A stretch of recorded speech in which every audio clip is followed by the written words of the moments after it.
Justify. Prove to be right or reasonable. Justification is at the heart of all legal and political argument. But at a time when argument itself is slave to appearances, it is time to bring back a culture of justification. Justify, a podcast on law and politics in India from the Vidhi Centre for Legal Policy, hosted by Arghya Sengupta. Welcome to another episode of Justify. As India prepares to go to the polls, this season is dedicated to examining issues of law and policy that shape our nation. The touchstone of all laws and policies is the Constitution, and today's episode is about why the Constitution and constitutional values should be relevant for the youth in the upcoming polls. We are no strangers to programs on constitutional literacy, but despite this, there is an acute sense of awareness that the Constitution, amongst the citizenry, especially our youth, is visible only in its absence. Voters rarely hold leaders accountable based on whether they have implemented policies that are aligned with the Constitution. Why does this happen? Let's look further. For today's conversation, I'm delighted to be joined by two friends. Lalit Panda is a senior resident fellow at the Vidhi Centre for Legal Policy, and he works on constitutional law and has a particular fondness for law and economics. Lalit, thank you very much for joining me today. I also have Swapnil Tripathi, who is a PhD candidate at Oxford University. He is researching on judicial review and locus standi in the Indian Supreme Court, where he is actually best known as a litigant in a case that bears his name and is studied by law students everywhere. Swapnil, welcome to the show. Thank you so much, Argo. I look forward to having this interesting conversation on a very important topic that is seldom discussed and debated. And look forward to let me start with thanks very much, Swapnil. Let me start with a question that I have often been asked about the Constitution by folks from outside the legal fraternity. Could you give me one practical way in which the Constitution affects everyday life in India? Swapnil, starting with you. I can give you an hypothetical scenario of incidents that happen in every day in our lives and how that ties down to the Constitution. So let me call it the story of a boy, Mangu, borrowing the name from your book. So Mangu is a young boy, and one day he abruptly wakes up at 6 in the morning, let's say, due to loudspeakers playing religious music at a place of worship nearby. The Mangu tries to prepare for his test, which is due later today, but cannot due to the loud music. Now, he studies at a government school, and he goes to school and is served breakfast and lunch as part of the midday meal scheme. He loves chicken and eggs, but as per the school policy, he's only served vegetarian food. In class, the teacher is discussing India's freedom struggle, and she makes a critical remark about some of our freedom fighters. Let's say Gandhiji.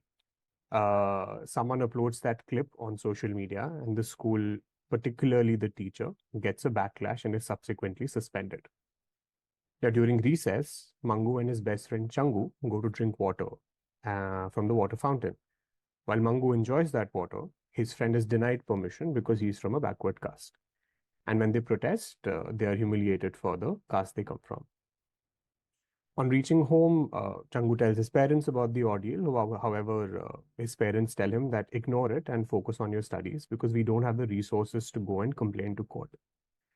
Now, I'm sure there is nothing new about this story, and we've heard it in some shape and form everywhere. However, every development that we've spoken about in the story concerns a provision of the Constitution and a constitutional right. So, for instance, when Mangu wakes up in the morning and has to hear loud music, the question arises whether a place of worship can play music at odd hours despite it violating public order.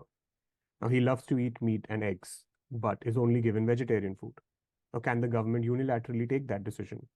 When the teacher receives a backlash on the internet and is suspended, is that not a violation of a right to free speech? When his friend is denied permission to drink water, is that not a form of untouchability, a violation of his right to life and dignity? Similarly, his parents' inability to report the wrong that has been committed on their child, isn't that a violation of the free legal aid which is guaranteed by the Constitution? I think this is just one of the many examples in which the Constitution practically affects our life. In simpler words, I believe a human being needs the following essentials to have a meaningful existence, which is clean air to breathe, food to eat, water to drink, opportunity to work wherever one wants, getting paid fairly, and having a family, and choosing, which includes choosing a partner and, in fact, not choosing to have one. I think all of these decisions are governed by the Constitution in some manner.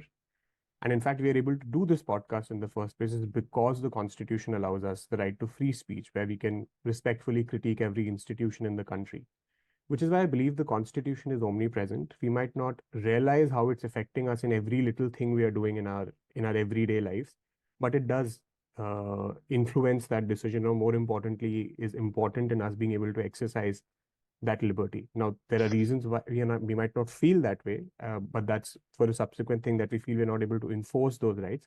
But it's present for sure. It's affecting our lives, in my opinion, on an everyday basis for sure.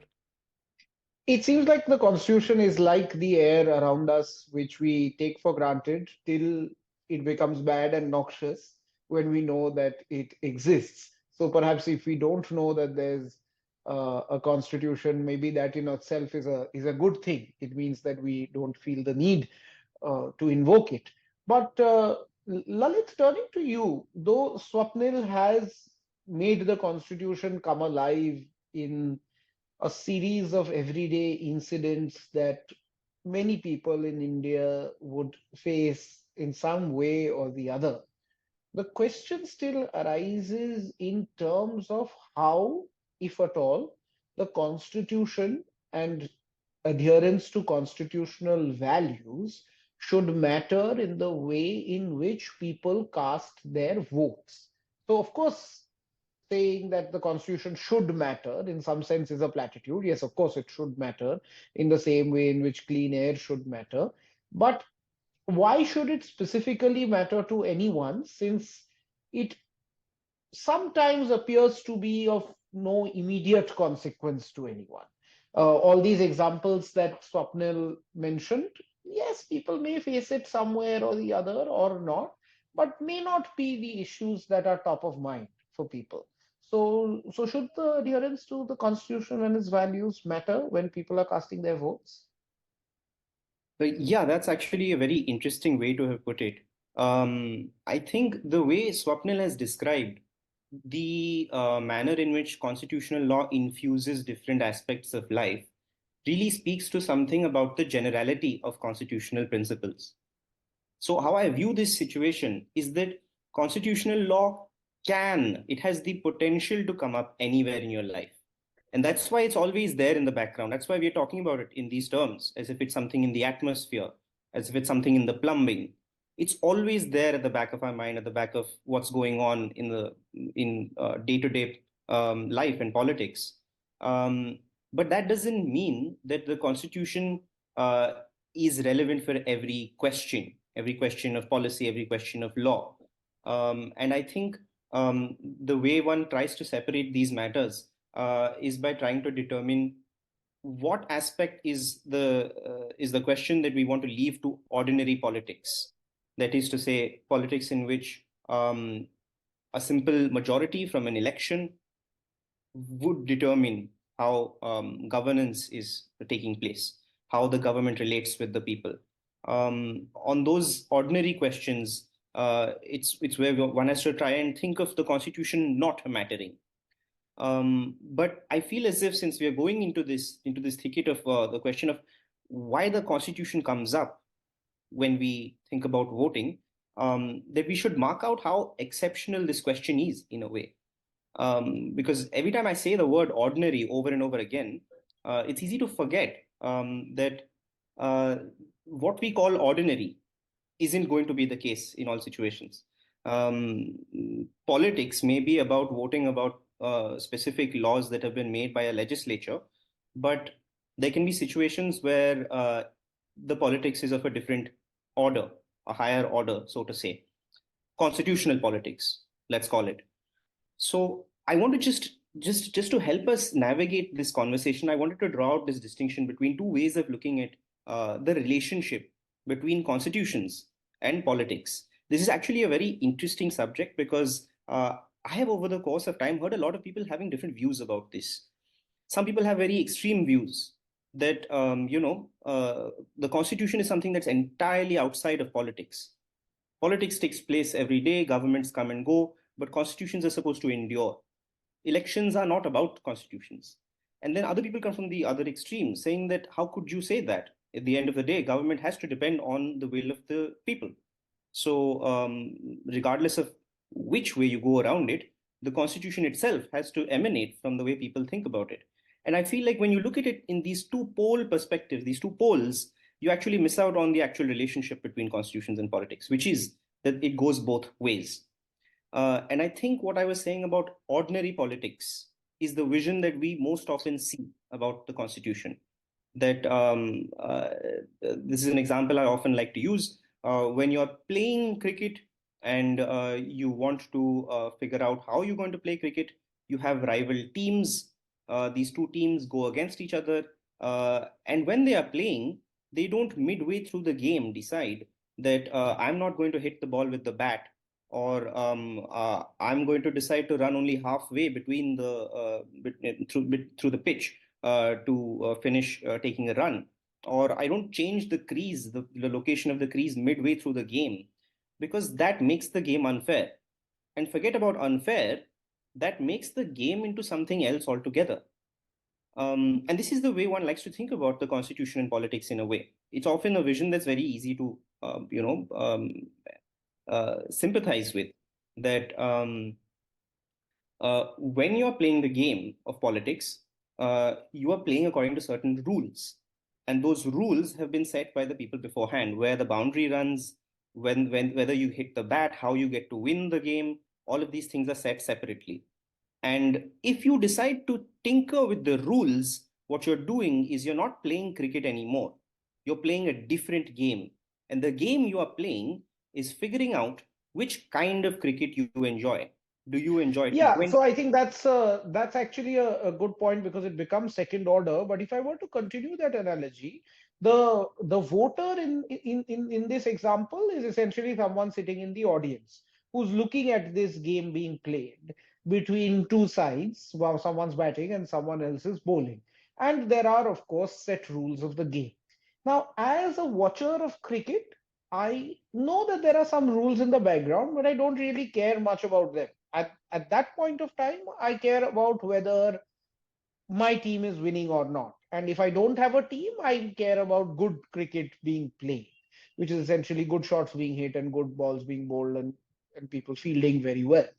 So why should I care about what these rules of the game are? Because the rules are there. They are there somewhere. No one is really changing them. At least even if they're changing them, they're not changing them overtly.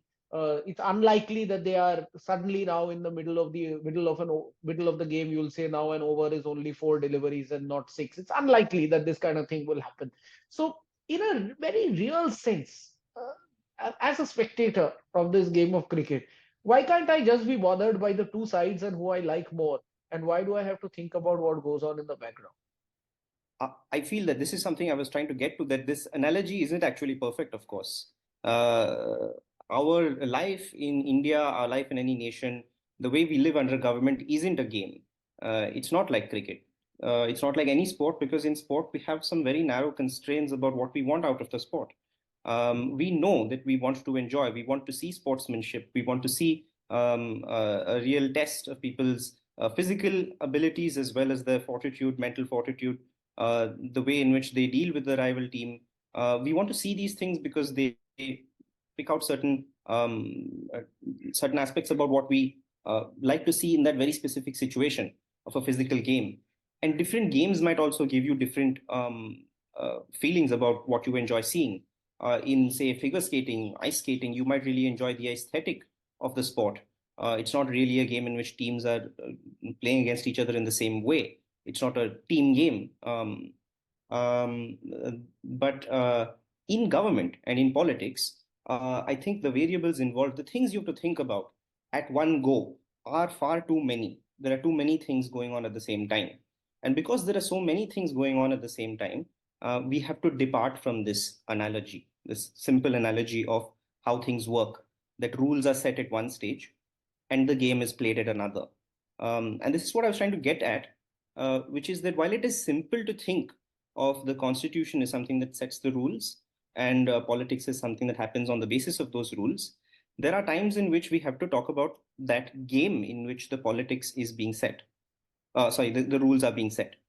Um, uh, for example, again, going back to the cricket example, nobody thinks about a committee room in which people are sitting and deciding when we want to change ODI cricket into T20 cricket, how many overs should we go for? Should we go for 30 overs or should we go to 25 overs? Why should we stop at T20 to make it into a nice game? Nobody's thinking about sitting in that boardroom. But when that meeting happens and somebody comes up with the game after having thought about it, after having asked people, maybe after having tested the game out, people see it and they enjoy it in a particular way. Uh, I think this sort of helps uh, parse out the difficulty of thinking about that game about rule setting. We don't care about it because we don't think about it often, but it does affect us once it's already changed. Um, Yeah, and I think that in the maybe it's a good point to bring Swapnil in as well, because you do hear a lot of sporting analogies when it comes to politics, particularly elections, right? You hear someone being pipped at the post. This happens quite often.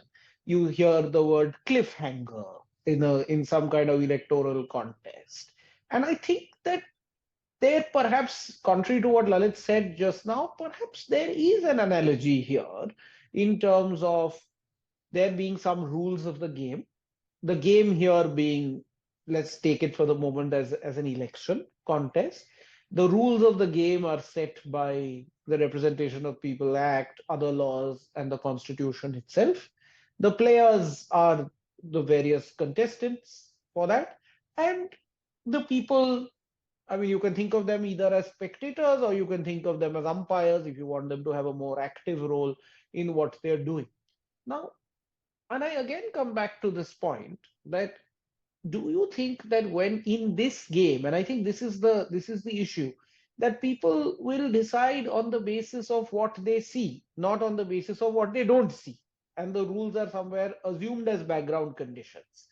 So, do you think that the Constitution ought to matter in when people are watching this game of electoral politics?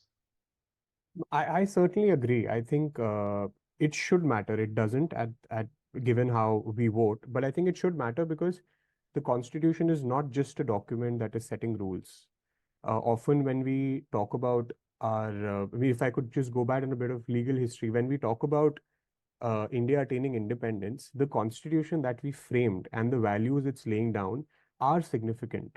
It's an important document, and if be it letting go of its colonial roots, the rights creating document, its nature, and the rules that it is laying down. If any government is tampering with those rules or tampering with the principles that it is laying down, it should be an electoral issue. Because it is not just a law that is passed by people with some debate in the parliament. It's an important document given our history, which I think doesn't feature enough. And it has the people at the center of the entire document, has people at the center. But when it comes to voting and our everyday lives, people are in the sidelines and they don't engage with that document, neither do they realize how much of the power it's giving. And similarly, like we were talking about the cricket example, right? We call cricket a gentleman's game because there are certain ethics, there are certain morals. And if those ethics and morals are being compromised in the first place, then the game is being compromised. And second, when it comes to when we call the people are mere spectators, I think elections give people the opportunity to be beyond spectators and bring that change in the game itself by being involving their representatives, engaging with them, ensuring that they're upholding the values, the rules they're supposed to function under. So I think in that sense the constitution should matter, and the people should hold the government accountable if they feel that they are violating a particular rule or they're violating a certain principle that the constitution is laying down. So I think that's actually a good segue to talk about a couple of practical situations in which the Constitution has come into play recently, and perhaps hear your views on how that should matter. Now, I want to keep aside questions of where governments are violating the Constitution. Of course, I agree that it should matter very clearly if governments are doing that. But we're not looking at that kind of situation where someone is changing the rules of the game as they go along. But we are looking at situations where the Constitution has been interpreted by the Supreme Court in a certain way, and we're looking at whether and how that should matter to a first time voter. So let's start with the recent judgment of the Supreme Court in the Article 370 case, where it held that the nullification of Article 370, that is, the special status being accorded to Jammu and Kashmir, was valid.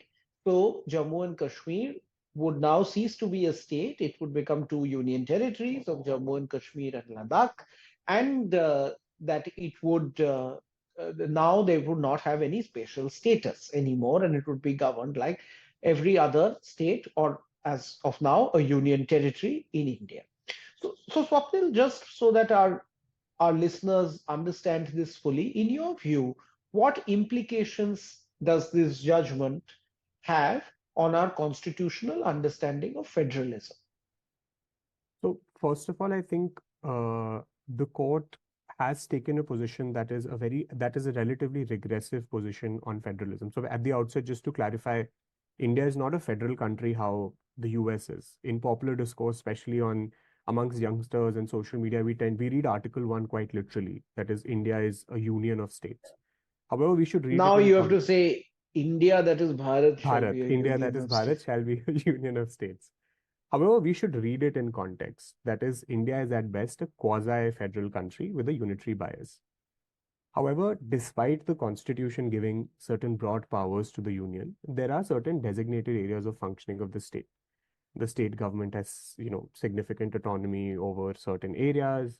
There is a seventh schedule, there are separate lists, etc. And there are situations where the union can interfere in matters of state administration. But the threshold that the court's previous judgments had laid down and the constitution lays down is that either there should be a breakdown of constitutional machinery, or there should be a national emergency, or when it affects federalism, you obtain the consent of the state that is required, or you obtain their views before taking certain actions. And even when it comes to amendment of the constitution, then if it is touching upon the aspect of federalism or it's affecting the state, then the ratification requirement is also there, that two-third votes in the parliament and ratification by the state. Now, in the Jammu and Kashmir case, what has happened is the scheme of federalism has been compromised in two ways. One, the union government has been given a carte blanche power to make irreversible changes to the state that has been upheld by the court. And second, they have also been given a power in contravention, in my opinion, to the spirit of the constitution, which safeguards state interest. Now, let me elaborate on the two arguments. First, as you briefly mentioned, that there was a precedence rule declared under Article 356 when the Jammu and Kashmir bifurcation happened, when the presidential orders were issued. Now, effectively under which the president could exercise the executive powers and the parliament was given the power to exercise legislative functions. Now, the idea behind this provision is that the state machinery should continue to function and governance should be carried on while the precedent rule is being enforced. And there are numerous judgments which clearly state that when the normalcy is restored, elected governments can reverse this decision. However, in the present case, what has happened in Jammu Kashmir was that the president changed the very nature of the state and changed its existence. And this change was irreversible. And this is exactly what was challenged before the court. Now, under Article 3, obtaining the views of the state that is being affected is a requirement that the Constitution states. But in Jammu Kashmir, since there was a precedent rule, the state legislature was the parliament, and then they obtained just the views of the parliament. Now, resultantly, what has happened, the status has changed permanently. And the court has completely ignored this, in my opinion, by reading the Constitution quite literally. The problem that happens going forward is, if there is a reason why these provisions are there in the Constitution, because when you're carrying out a change in a state where you're carrying out you're exercising significant powers by the union, you obtain the views of the people. That's what federalism is that's how it's ensuring the rights of the state. But the court over here is sidestepping that responsibility and saying that no, you have absolute powers to undertake any changes, even if that change is irreversible. So hypothetically, in future, it's also possible that, and this is one of the examples the court had itself given during an oral exchange. Let's say there are other states which are troubled states or which have insurgencies going on. Over there itself, Parliament can exercise this absolute power and turned the state into a union territory. And the reason we have a separate parliament and a separate state legislature is important because the state legislature is supposed to deal with more immediate issues of the state, the issues of regular governance that they're dealing with. But if that power is taken away from the representatives of the state and put at the hand of a parliament under an operation of a president's rule, I think that is a significant breach of the principle of federalism. And at the end of the day, it's an irreversible action. The existing jurisprudence and the cases cited by the court in the 370 judgment state that we are allowing absolute powers to the parliament because the elected legislature can subsequently undo them. Over here, that undoing or reversibility of that action is not possible altogether. So you're creating a significant dent on the power of the state legislature in the first place, which can potentially be misused in the future. And it is a sign of warning for the states to keep in mind because it's severely affecting our principle of federalism. No, I think that's a very clear explanation of the impact that the Article 370 judgment has on federalism, whether someone agrees with that view or not. But I'll turn to Lalit on that. There are two ways in which we could see this issue as kind of an electoral issue. One is that it could trouble us if we were committed federalists and we believed that the state should continue to have a significant say over matters of governance which are primarily local in nature, which have been taken away by this judgment. I mean, that is perhaps one way to look at this. The other way to look at this is perhaps there is a design flaw in the Constitution itself.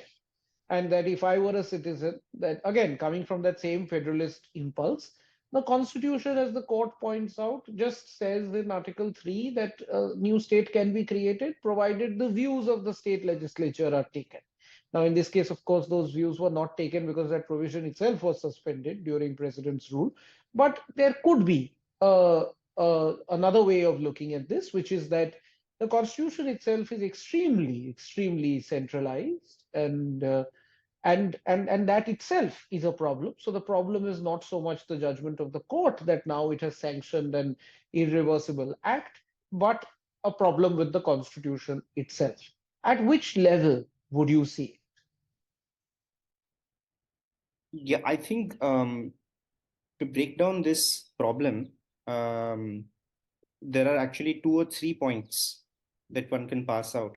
And to help explain this, I thought it would actually be helpful if I take it back to that cricket analogy, just to break it down a little. I feel like Swapnil caught on to something that I was trying to express when I was talking about why designing the game of cricket is different from designing the constitution, which is when he mentioned that, in fact, we are not spectators. In the game of cricket, when there is that committee that is deciding what to make out of cricket, whether to make it into a T20 game or whether to make it into a T15 game, they don't deal with the spectators in the same way that people who have to make constitutional changes have to deal with people. It's fundamentally different. There is a spectator there. The committee probably cares more about the players, about revenue, about the international committee that is involved in running the game of cricket. Completely different considerations. I think in the 370 question, in the context of Article 370, one can think about kind of comparing this committee that does not care about the spectators so much as it cares about the revenue or cares about itself. You can compare this with Parliament. Parliament sitting in a boardroom somewhere without a direct connection to that specific question about what people in Jammu and Kashmir want for themselves, what specific problem they were going through when they ended up with Article 370, decided to make a game out of it, which was T20. They didn't care whether the people of Jammu and Kashmir may have actually wanted something else, whether in the context of designing this game that actually mattered. So I want to just maybe just to interrupt you for a second, that they didn't care about the spectators in the stadium as much as they cared about the TV viewing spectators. They That cared might about be the audience. be an analogy. Yes, but then what is the basis on which we decide which audience to care about? That's where we're kind of getting stuck with trying to make this metaphor work. So I'm going to abandon it at this stage. But I want to just like draw out this distinction between what happens when ordinary politics is at play, which is we look at the constitution to enforce things about that ordinary politics. When things are going well, when politics is proceeding fairly, let's say, we look at the constitution as something separate from it. We look at it, we need to look at it that way, in fact, because we can't have the constitution coming up for debate in the course of that election. At least that part of the constitution that allows elections to run. For example, can you think of democracy itself as an electoral issue? That's the kind of question that people get troubled by, and they say that no, the constitution has to stand apart from politics in some way. You can't decide to elect a government on the very premise that they will destroy democracy, let's say. But the way in which constitutional politics comes in here in Article 370 is that rule setting mechanism that's supposed to allow politics to take place, that's supposed to allow the people of Jammu and Kashmir to decide something about themselves, that is under question. What aspect of politics, what aspect of Jammu and Kashmir's union with India is up for debate and not up for debate was precisely what 370 was dealing with in a way. There was no question, for example, that we are going to stop elections in Jammu and Kashmir forever. The question was always whether certain differences in the way governance took place despite elections, whether that should be continued. So I think when we talk about elections and the constitution as an electoral issue, there are 2 or 3 situations in which we can think of this coming up. One is when there is a failure of the courts. The courts are failing to enforce the constitution as we consider it to be the case. And many would argue that that was what happened in 370 as well. Some would say that, certainly, that the constitution as it stood currently was not interpreted the right way. For example, in giving certain amount of power to the president in determining the status of Jammu and Kashmir. Some would say that that's where the failing took place. And if that's the case, if the courts are failing to enforce the constitution, it may be that there is a breakdown in some kind of, there's a particular kind of breakdown that needs to be solved by elections. Another way could be that there is a breakdown in relations between the court and the executive. Some would argue that the courts came under pressure from a government that was far too powerful to stand up to. And this is a whole different kind of constitutional crisis. But it's once again because that constitutional mechanism is failing in some way that we have to turn by necessity to the people, in a way going back to the people to figure out something that was supposed to be figured out by the constitution. And finally, this is what the question that you put to me right now, which is that there was something fundamentally wrong with the constitution itself. My personal view is that wasn't the case with the 370, with the case of Article 370. It was possible to work around it despite what it had. But that nonetheless remains a third example of when one has to turn to elections, which is the question of constitutional change. That there is something wrong with our constitution, and if we want to change the constitution, in the end, we have to appeal to the people in some way through the election. So I think I think you've given 3 very clear ways in which the constitution can be an electoral issue, and I'll take that to Swapnil, because the question still stays with me that if I am a resident of Jammu and Kashmir, of course, I would vote on the basis of this issue and what different political parties are saying they're going to do now in the aftermath of the judgment. But if I were somewhere else in India, and of course you've pointed out the possibility that this might happen to you as well, but let's keep that aside for a moment, because it's a theoretical possibility at this point of time. And if we go back to your Mangu example, I mean, Mangu is concerned that he doesn't get to eat chicken and egg, right? At the end of the day, that's what he wants. He wants to eat chicken and egg. So he is happy to vote on the basis of, which party will give me chicken and egg for lunch. But what we have here is perhaps a second order question, that the reason you don't have chicken or egg is because a particular government is deciding this. And if actually we were a truly federal country, then not A, but B government would have been deciding this. So vote for B government. Now, that's a second order way of thinking about this issue, where actually what he wants is he wants a party to come up and say that please give me chicken and egg. So so on federalism, and this is the crux of the question really, why should federalism matter as an electoral issue to people? Uh, I think federalism matters because there is a reason, like I was mentioning before, there is a reason in the first place why we decided to have separate legislatures when it comes to state and the parliament. Parliament, at the end of the day, is a body that is representing the entire country, but it's represent one member of parliament is representing a lot of people. And it's not always possible for one body sitting at the center of the country to decide what is, let's say, good for Mangu directly. So that's why we needed to be a bit more decentralized. That's why we had the concept of federalism, that we'll demarcate certain other territories for the state legislature because they're present at that place. They can decide what to do and what not to do.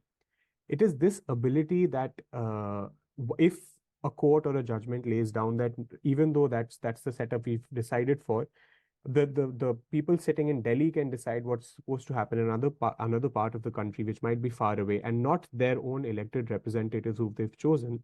I think if that ability is being hampered, the possibility of Mangu being able to exercise or being able to hold his representatives accountable and get what it's want is being affected in the first place. Because you're not letting those elected representatives who are more accountable to me, who are living near me, who I'm voting for in elections, to decide what should and what should not be done. That's of course at a more abstract level. No, so it seems to me it's quite clear that there is the continuing relevance of the constitution to our lives. It's just that the distance that one has to travel is a bit far, Yeah. and there's a lot of work that needs to be done by colleges, law schools, the legal fraternity in bringing the constitution closer to the people. And that's really what we are trying to do in this show.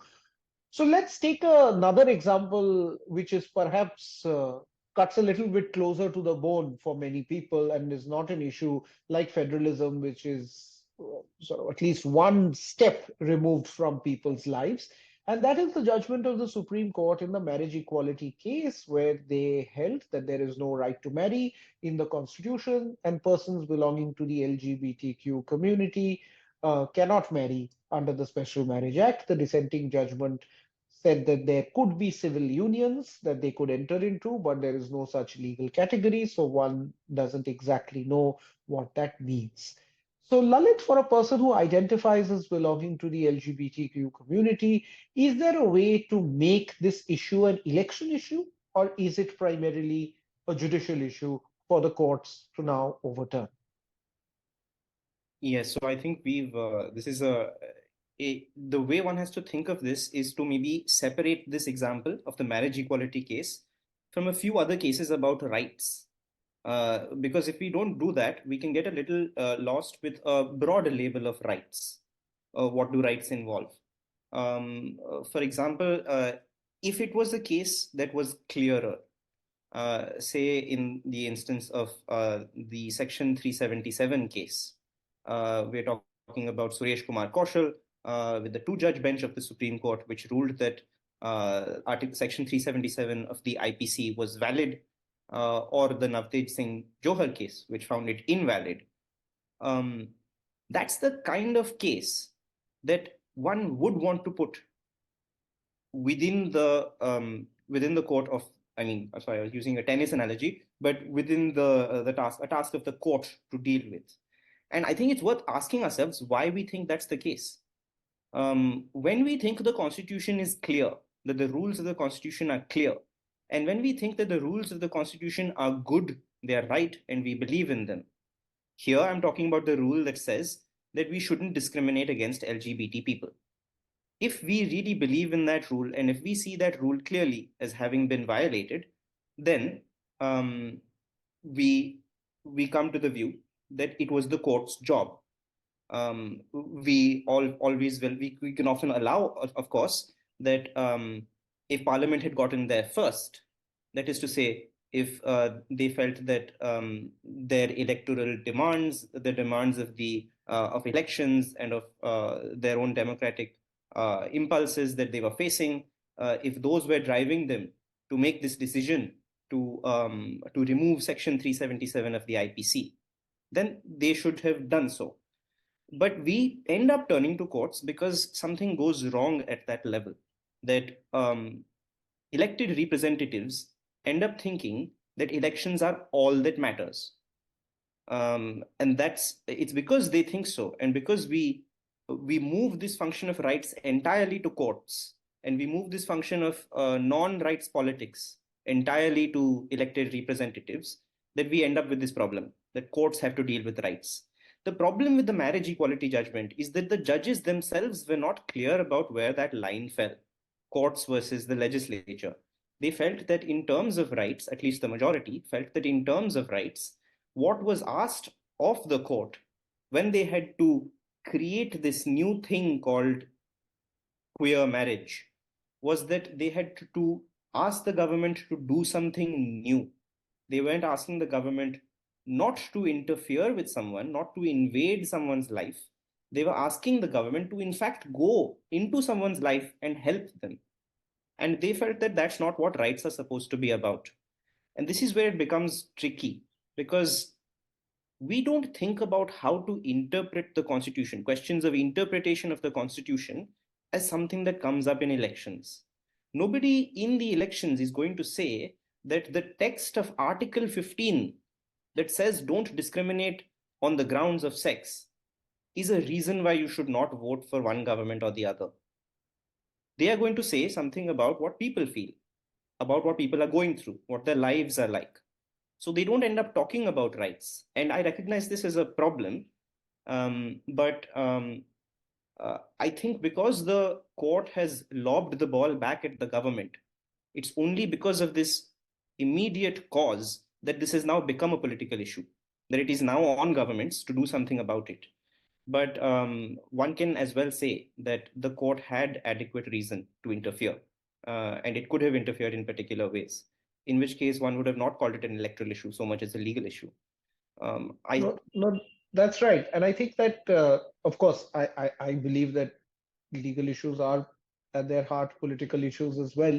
The judges may provide a different kind of forum with a different kind of reasoning to come to a conclusion, but politics can reach that same conclusion as well. It's only because it doesn't do it in certain cases that we go to judges. But Swapnil, I'll come to you. So should a citizen of India thinking about this, as Lalit said, that it could very easily be a political issue, and you can sort of try and work with legislators in order to get these issues more front and center. And I know of several organizations which try to do that with LGBT rights, try and get questions in parliament and legislatures, try and get this as a more mainstream issue. But for a citizen of India who does not identify as LGBT, let's take that as the kind of person we are thinking about, how does that person engage with this issue? Is it something that they perhaps not care about at all, as one might imagine, or is there any other reason as to why they should care about an issue of this nature? First of all, just if I could just add to the point Lalit was making, I think even when an issue is before the court, it can be treated as an election issue from the position that the government is taking before that court.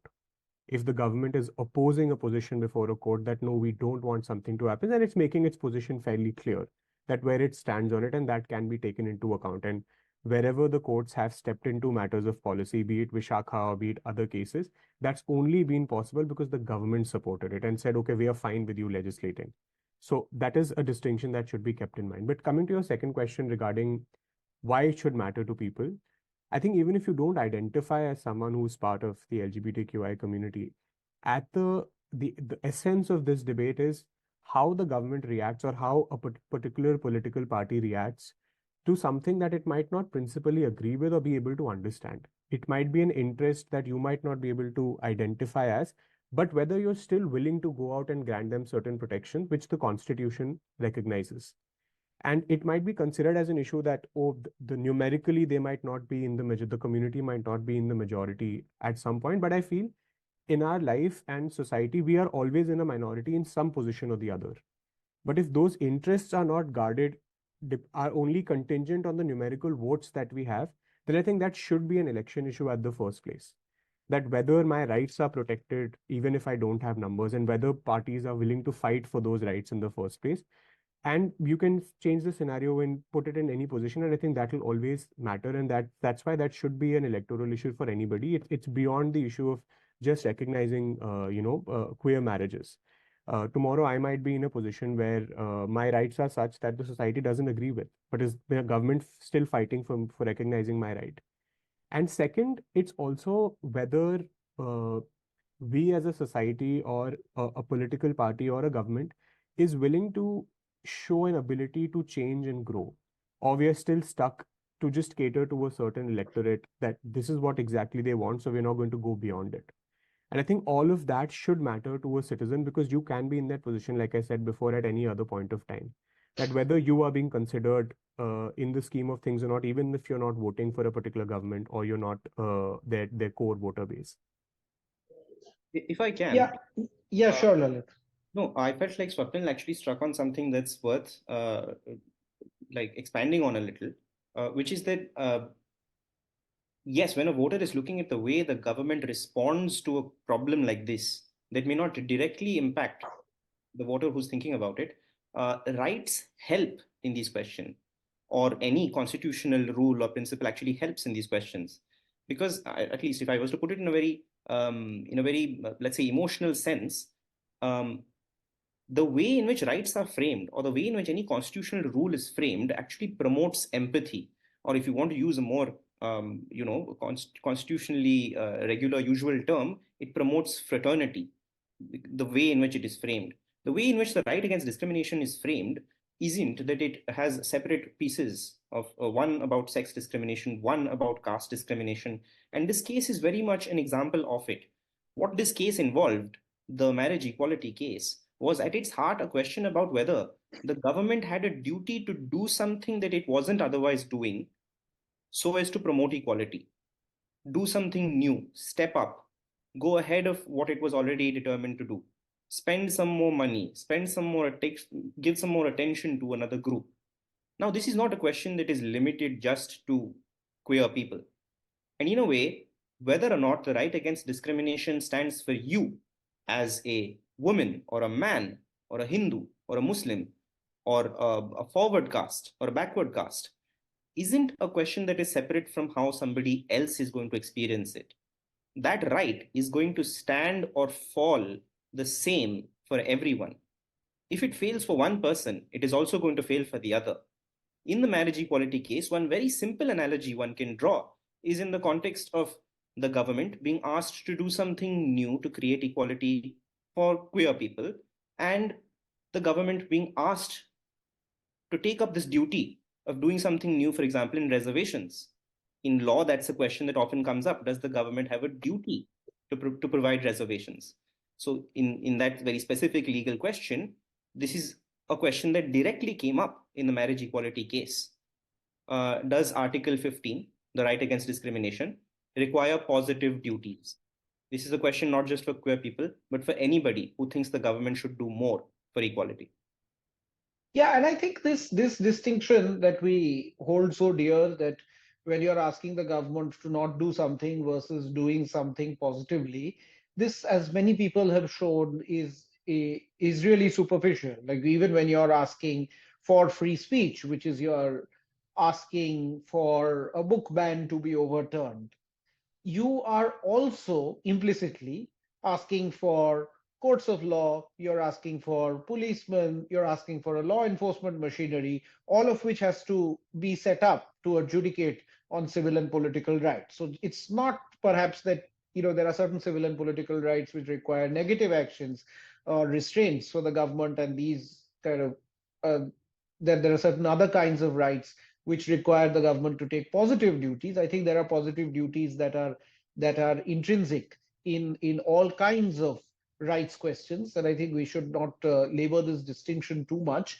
I agree, Lalit, with what you said right at the end, that it is about empathy, and this is what rights do. And as citizens, we perhaps owe it to our fellow citizens to be empathetic, and that is why vote for rights. And even if we can't be empathetic, and if we were to be the epitome of selfishness, I remember Martin Niemöller's poem about the Nazis, and that first they came for the socialists, and then they came for the trade unionists, and then they came for the Jews. And I didn't speak up on any of those times, but then they came for me, and there was no one left to speak for me. So I guess even if you are very selfish, then it does behoove you to think about uh, the violations of rights of other people, irrespective of whether it's the government that is causing it or an interpretation of the court. So I think that's one key thing that I'm leaving that I'm getting at the end of this conversation, that rights do matter and constitutions do matter for every citizen. So, last word to both of you. The constitution has a long way to travel before it permeates into the minds of citizens. So, if you had a magic wand, what are the two things that you would do to help the constitution along to become, as we had said in a previous Vidhi report, a book in every home? So, Swapnil, what would you do to make the constitution that? I would want the constitution to become how we teach, how while growing up we are taught scriptures at our house. I want constitution to become a part of our dialogue every day, because I feel at the end of the day, it's a document that can teach you so many things of how to be an ideal citizen. It has everything. It has what are your duties as a citizen, how you should be as a human being. You should not discriminate. You should treat everybody with dignity, treat everyone fairly. What should you ask of your representatives? It has everything under the sun of what a good human being should do. But it is still not part of our regular discourse. What we get in the name of constitution in school is a civics class, which no student is interested in, and we are taught the constitution is the longest in the world. I don't think that's what about the constitution that we should be taught. And there are a lot of interesting ways of doing it. I mean, I've come across some, and it should start from an early age. It shouldn't start once we reach law school. It should start from the early age of school. Students should be told stories about how the constitution came about, why having a constitution is a big deal for a country like India. Why is that constitution unique for us? I think once we start doing that, then people will start realizing the importance of having that document in the first place and subsequently engaging with it in the future. And for instance, if I could give you an example, we know a lot about our culture because we had books like the Amar Chitra Katha that broke it down for us in such a simple manner. Why not have something like that, or a simple way of making the constitution reach our homes like that? And that That's a starts great idea. Constitutional Amar Chitra Kathas, and also constitution to be taught like scriptures, but like the best of scriptures, maybe document that you can also disagree on in part and absolutely. question and not take it as gospel truth. So those are two very clear ideas, Lalit. So I was reading recently about India's history a little while back, and it really struck me because it's not something you hear more often right now.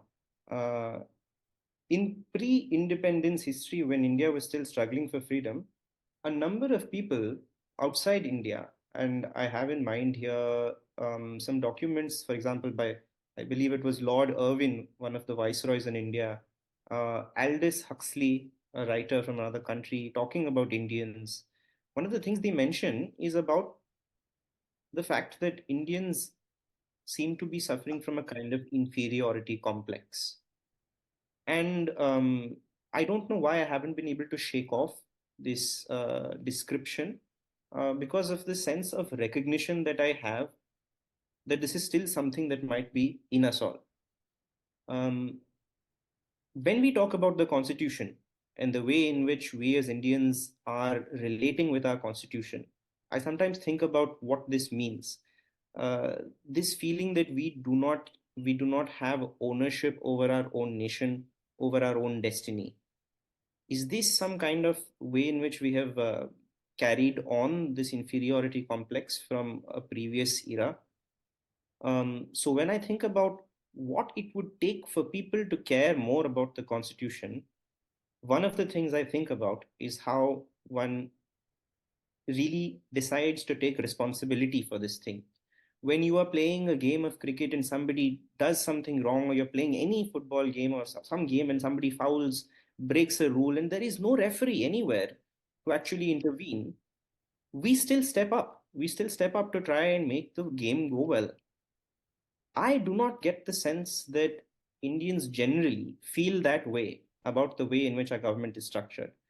I don't know how one can make a feeling arise in people, but I do know that that's where we have to start. It has to be from that feeling that I am responsible for how this document, or if not this document, how this structure is going to fare in future. And I think some things that will certainly help is if we certainly we do need to know about constitutional law. I think the law as itself in itself helps in figuring out many of these things. I feel like when we talk about how the constitution should be, how it can change, how it is wrong, these questions of the basic structure doctrine, what is essentially unchangeable about the constitution, that helps. But all of these evade some more fundamental questions that get missed not only in India but abroad as well, which is the question of design. How do you design this constitution? If you were to sit today and decide to make it out in scratch, how would you think about it?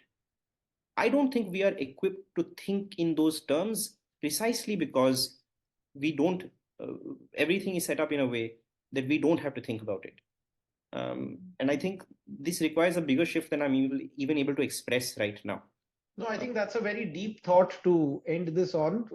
And this also invokes some deeper philosophical thinking that real change comes from within, and that we should look within when we are looking to see as to how the constitution can become more important to everyday life in India. What I'm taking away from this is that it will become important to everyday life in India if it becomes important to my life in today's setting where I am. And I think that's a good note to leave it on. Thank you very much, Swapnil. Thanks, Lalit, for this really invigorating conversation. And my thanks to both of you. That somber note is an ideal curtain call for today's episode.